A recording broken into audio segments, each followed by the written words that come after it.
السلام عليكم ورحمة الله وبركاته. أهلا بيكم في قناتي، قناة مطبخ نسمة القاضي. النهاردة هنعمل مع بعض كده السمك زي ما انتوا شايفين، سهل وبسيط. دول سمكتين بلطي معاهم. السمكية فيها كيلو وربع. بصوا كبار زي ما انتوا شايفين، انا غسلته ونضفته ونقعته. بصوا قلبه نضيف وحلو ازاي. لا انا بنقعه زي ما انتوا عارفين بطحينة وملح وليمون. بنضف قلبه بالسفنجة زي ما احنا متفقين سوا، بيخلي قلب الحاجة زي القشطة. هنا هنعمل التتبيلة مع بعض.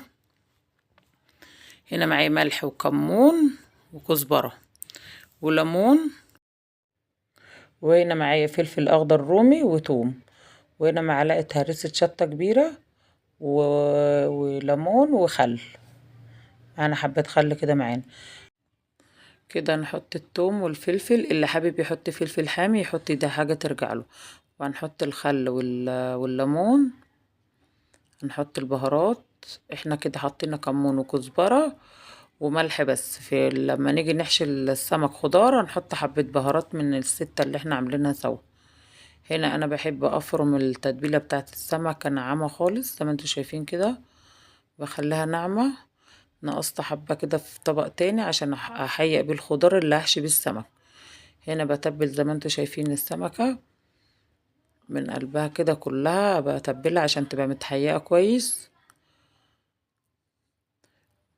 هنا كده حتى الفتحات من بره، بصوا انا فتحها عشان السمكة حجمها كبير.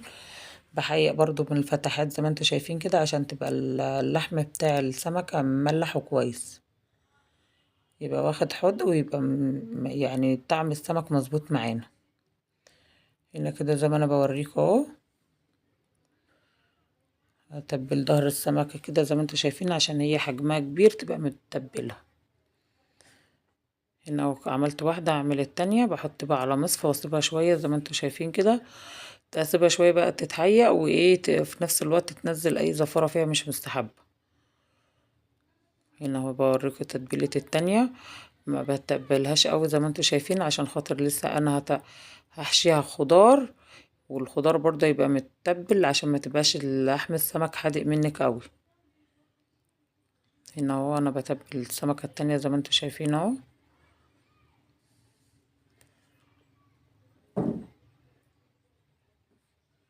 هنا وبحيق السمكة اهو زي ما انتوا شايفين عشان تبقى طعمها حلو. هنحطها برضو مع المصفى برضو زي التانية زي ما انتوا شايفين كده، ونسيبها شوية تنزل اي مية فيها واي زفارة. وبعد كده بقى هنرجع بقى نعمل ايه الخضار بتاع اللي هنحشي بيها.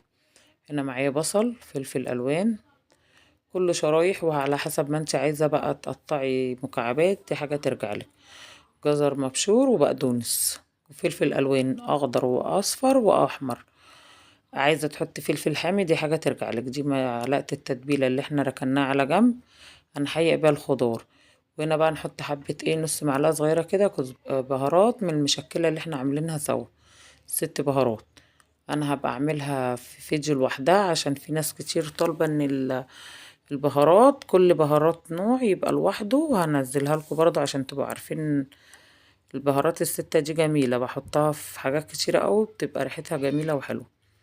هنا انا بجيب صاج كده بحط حبة خضار من تحت عشان السمكة ما تتلسعش معايا، تبقى زي ما هي سليمة. لان لو حطيتيها على الصاج مباشر هتتلسع منك. هنا زي ما بوريكم بصوا السمك خلاص اتحيق والمية الزيادة نزلها.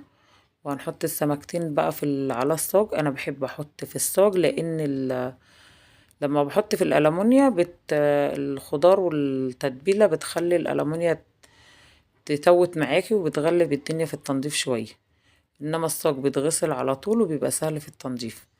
هنا زي ما انتوا شايفين انا بحشي خضار بسيط مش كتير، يعني حاجة بسيطة يدي طعم للسمك، والباقي بحطه من فوق منه عليه. السمك ده طريقته سهلة وجميلة وخفيف قوي، وبيبقى احلى من المشوي والمقلي كمان. بديله رشة زيت بس من فوق خفيفة كده بس، ومفيش ساعة زمن بتكوني جهزتيه وبيبقى طعمه جميل. زي ما انتوا شايفين انا بحط على الرف الوسطاني في الفرن وبسيبه بقى لحد ما يستوي. هنا هنعمل رز صيادية مع بعض. حطيت كمية بصل حلوة. انا حطيت كيلو وربع رز، حطيت لهم 4 بصلات كبار. هو بيدبل بقى مع التحمير كده، بيدبل ويقل تاني، بس البصل الكتير بيخلي طعم الرز مسكر وحلو. هنا بقى بفضل اقلب فيه لما لونه يبقى ذهبي بقى، ما غمقوش قوي، عشان لو غمق يعني غمق منك شويه هيمرر معاكي وطعمه يبقى ممرر.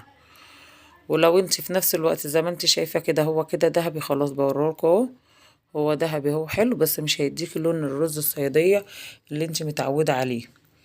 هنا انا حطيت ميه اهو عشان البصل يغلي مع الميه وينزل اللون اللي فيه. بس كده البصل مش هيديك اللون اللي انت عايزاه. انا بدي معلقه عسل كبيره اسمر كده، بيدي اللون حلو للرز، وبيخليه طعمه مسكر وحلو.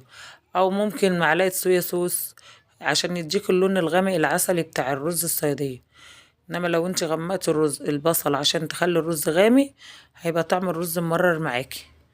هنا انا بسقي الرز عادي خالص، وبشرب اول ما الشرب معايا اهو، هقلب عليه بقى واوطي عليه. الرز البصل عايز يعني يتقلب على طول، ما تسيش عنه عشان البصل بيلدع بسرعة، يخلي الرز يبقى شايط معاكي.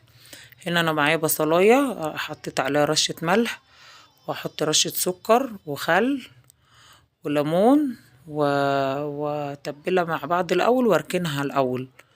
وبحط على السلطة بتاعت السمك معلقة توابل من اللي انا كده، المعلقة من اللي انا كنت بتبل بيها السمك، معلقة من التتبيلة بتاعة السمك بحطها على مية السلطة، بتخلي طعمها حلو. هي فيها توابل بقى، هي فيها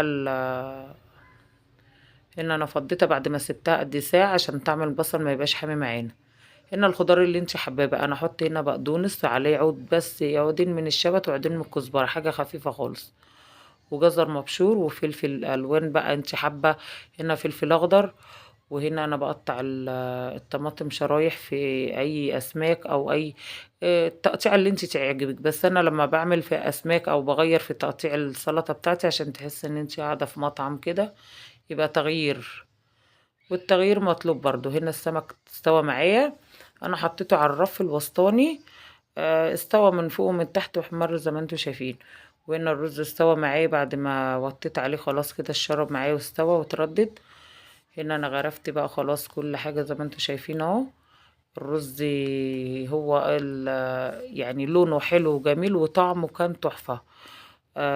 معلقة العسل بتديله تسكيرة وبتخليه طعمه جميل، ما بتبانش خالص. بص انا بوريه لكم من قريب اهو، لونه بني فاتح، او العسل اللي هو مش طعمه محروق، بيبقى طعمه جميل، يعني طعم البصل ما بيبقاش محروق، لان انت ما قرصتيش عليه في السوا. وفي نفس الوقت عشان تدي اللون اللي انت عايزاه، يا معلقة عسل اسود يا صويا صوص بيديك اللون اللي انت شايفاه ده. وهنا دي كان اخر ما غرفت اكلي، تغرفي بقى بالطريقة اللي انت تعجبك. هنا السمك كان طعمه تحفة، اخفف من المشوي كتير، والمقلي اخفف من المقلي والمشوي كمان. ساعة زمن تعمليها في ثواني وطعم تحفة. اتمنى الفيديو بتاعي يعجبكم وطريقة السمك دي تعجبكم. اتمنى يعجبكم الفيديو، وتدوسولي لايك، واللي ما اشتركش في القناة يشترك في القناة ويفعل الجرس عشان يوصله كل جديد. اسيبكم في رعاية الله، السلام عليكم ورحمة الله وبركاته.